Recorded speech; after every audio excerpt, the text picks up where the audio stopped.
This is Dukuru Chiranjeevi, Assistant Professor, Department of Information Technology, Aditya University.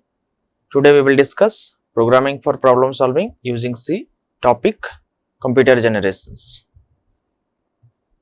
And the learning outcomes of this lecture, student will be able to discuss generations of computer and types of computer languages. Outline of this lecture is evaluation of computer, types of computer languages, procedural programming and object oriented programming.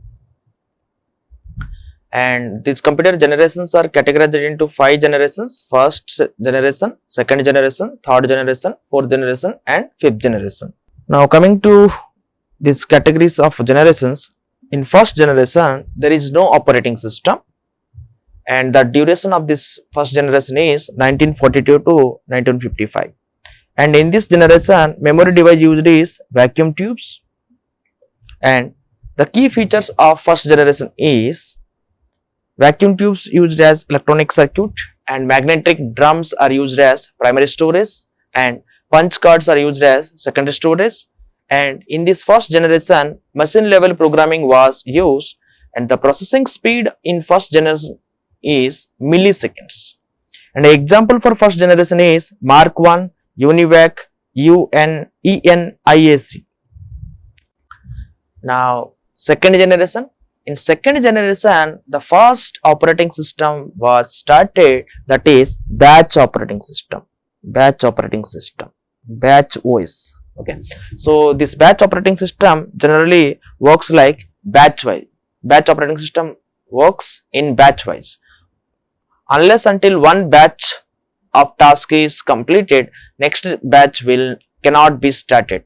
Okay, so the time period of second generation is 1955 to 1964, and the memory device used in second generation is transistors. And the key features of second generation is, in the second generation, magnetic core was used as primary memory and magnetic tapes were used as secondary memory. And in the second generation, the input-output devices like mouse and keyboard are slightly faster in work. And in this second generation only, the programming languages, actually high-level programming languages are used started, and the processing speed in second generation is microsecond. And here in this generation itself, the first batch operating system was begun. The example for second generation is IBM 701, IBM 1401 and ICL 2950/10, etc. Now coming to third generation. In third generation, the duration is 1964 to 1975, and the memory devices used are IC, that is integrated circuits. And in third generation, the key features are semiconductor was used as primary memory, and magnetic disks were used as secondary memory. And in this third generation, the high level language usage was highly improved. So many people were used, and the processing speed in the third generation is nanosecond and even more than faster. And actually in the third generation, the concept of multi-programming and increase of CPU utilization was enormously improved. And example for third generation is IBM 360 and UNIVAC 9000, etc. Now coming to fourth generation, the time period of fourth generation is 1975 to 1990, and here in fourth generation, the memory device used is VLSI or microprocessors were used. And in fourth generation, now the enormous growth of secondary storage was improved. Now you can store up to maximum 100 GB, and that secondary storage devices are magnetic and optical storage devices are available. And here only in the fourth generation, software development was enormously improved, and the speed of fourth generation is picosecond or million instructions per second.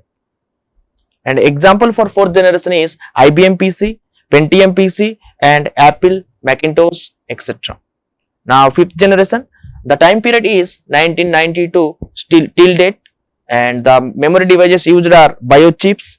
Now in this fifth generation, artificial intelligence and intelligent knowledge based models are uh, trained, and they work more faster than earlier, and very high speed programming languages are uh, entered, and the world is rapidly changed and transformed because of artificial intelligence, machine learning, deep learning. And in the same fifth generation, virtual machine concepts were introduced. Virtual machine concepts is nothing but simply multiple operating systems uses in the same device. With the help of virtualization, you can use multiple operating systems in the same device. The examples: supercomputers.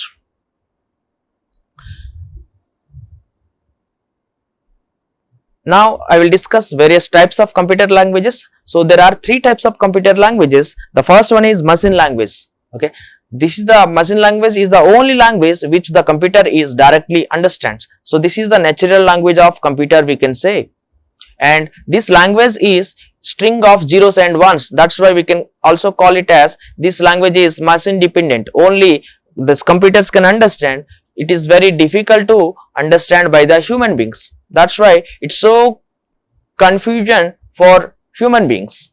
It's very slow and tedious and error prone as well.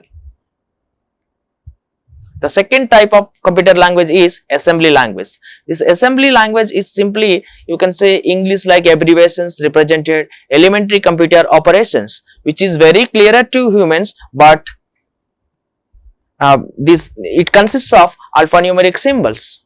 Okay, so in this assembly language, translator programs were transformed into converted into assembly with the help of assemblers, and finally they will converted into machine language, that is 0 and 1. So example, you can say add, store, these are the alphanumerics which are used. So third type is high level language.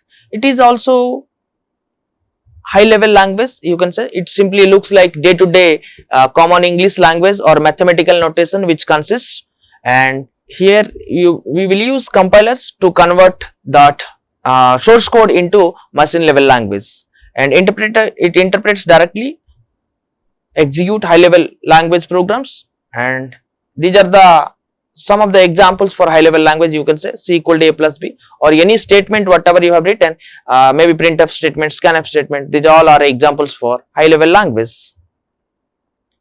Now procedural programming. What is procedural programming? So you can simply understand if any task is consists of set of procedure, then you can say procedural, right? So C programming is procedural programming. So because it consists a sequence of statements which are involved in a procedure. Okay, now this procedural program is also called as top down approach. The reason is the execution of this procedural programming starts from main function, which is at the top. From there the procedure will fall down, the execution will fall down to bottom. That's why it is also known as top down. Okay, so now if traditionally the procedural programming languages, example C programming, Pascal, COBOL, etc. Now to understand the procedural programming, let's take an example of high jump. Now this high jump is consists of set of operations, like first you will stand at a point, then you take 3 to 4 steps distance, then these 3-4 steps will be used for speed run, then after that you will push the ground, suddenly you will jump above high, and then from there you are falling down. So this is the sequence of steps which are followed in a procedure. Okay, now the disadvantage of this, or a problem with this procedural programming, is software maintenance is difficult and it is taking lot of time, so time consuming, and any changes if you made in the main function, and it will reflect in the sub functions of main, and it's difficult to manage. Now object oriented programming. This object oriented programming is working with classes and objects rather than procedures or functions. So class is nothing but it's a simply combination of data and behavior of methods. So data in an object is known as attribute. Okay, so class is a data type and object is the instance of that data type. So object oriented programming examples are C++, Java, etc. And the benefits of object oriented programming is it's divided into different classes and objects, that is modularity, and it also having a feature called information hiding, that is encapsulation, and it also provides code reuse, so you can reuse the code rather writing again and again, and it is very easy to debug because classes are divided separately and each class is independent, so objects can be reused. Now the difference between the procedural programming and object oriented programming is, so the procedural programming is linear, which is very simple to understand, and object oriented programming is not non-linear programming or not linear, so which is slightly difficult. In procedural oriented programming, the program is divided into small parts. Now if you compare with if you check in object oriented programming, program is divided into so many objects and so many objects. Now in procedural programming, data can move from one function to another function very freely. In object oriented programming, the communication will be one member function to other so we need member function, so one function to another function we need member function. Procedural programming follows top down and object oriented programming executes from bottom up. So because in the bottom of the program you create objects, so the execution will start from main function, so the main function available in the bottom of the program in object oriented programming, that's why it follows bottom up approach. Now to add any new data function in procedural programming, it is not so easy, but in object oriented programming it's easier. Procedural programming does not have any proper way of hiding information, and that is why it is less secure. Example, I can say you are using a washroom with glass around, four sides of glasses. Now in object oriented programming, it provides the data security and it hides the data. That's why we can say object oriented programming is more secure than procedural programming. So in procedural oriented programming, there is no reusability concept, but in object oriented programming you can reusability concept can be used. Example for this procedural programming is C programming, Visual Basic, Fortran and Pascal, and example for object oriented programming is C++, Java, Visual Basic, .NET, C#, .NET. And the summary of this lecture is, I have discussed computer generation, various 5 generations, and various types of programming languages computer languages I have discussed, like machine language, assembly language, high level language, and then I have discussed about procedural programming and problem with procedural programming, and then I have discussed object oriented programming, and then I have discussed benefits of object oriented programming, and then I have discussed difference between procedural programming and object oriented programming. Thank you.